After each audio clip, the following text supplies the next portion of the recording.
In today's video, I'm actually going to be doing part 2 series to reasons why consent is key. Today we're going to be talking about how and in ways you can establish consent in your relationships.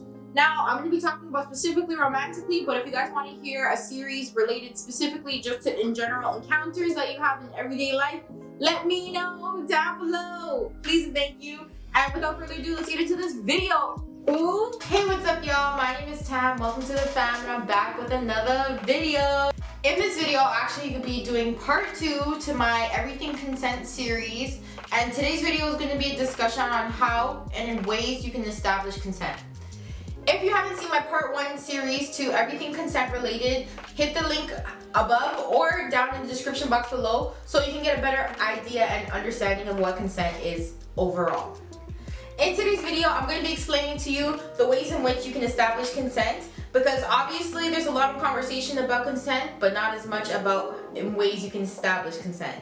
Now, the first way you can explicitly establish consent is by verbally and explicitly communicating it. Phrases like, is this okay with you? And how does this feel? Are key aspects to consent culture and making sure that your partner is comfortable throughout the entire interaction. Part 2, establish different levels of consent. Now, what does this mean? I mean, with each stage or level that you get to, some people call it bases, you know, first base, second base, and third base. It is important that you make sure that you are clarifying and establishing consent for each additional stage. Ways that this could look like is it okay if I touch you here? Is it okay if I do this with your body? Or anything along those lines. Just because someone consents to kissing you does not mean that they consent to second base. All of these ways are set out to establish and make sure that your partner always remains comfortable. Number 3, you must understand that consent can be withdrawn at any given moment, point, and time. No matter if you're in bed or on your way to the bed, consent can be withdrawn at any time. It is important to understand what consent means so that you can respect someone's wishes the first time. What this means is no means no, means no. Anything that is not an explicit yes, or yes, verbal or physical yes to the consent of what they're doing is not explicit consent. Number 4, communication is number 1 key aspect to providing proper consent. You have to ensure and make sure that you are establishing consent with this partner, even if you've had established rapport with this individual for anything physical that you'd like to do.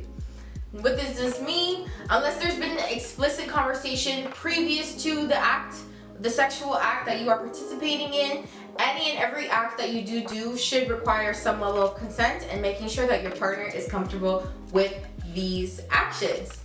Number 5, both men and women should be requiring consent before any physical activity continues in the entire interaction in general. Consent is not only given or taken away from men, or not only given or taken away from women. So as long as we understand that equally and mutually amongst all people, there is consent to be given in general, then having that better understanding of consent will lead to safer sex. Let me know if I missed any proper examples or different creative ways in which it's easy for you to establish consent down below. Leave a heart emoji if you made it this far in the video so that I can see that y'all stuck around with me. I appreciate each and every single one of you. I hope to see you in another video, and until then, I'll see you next time.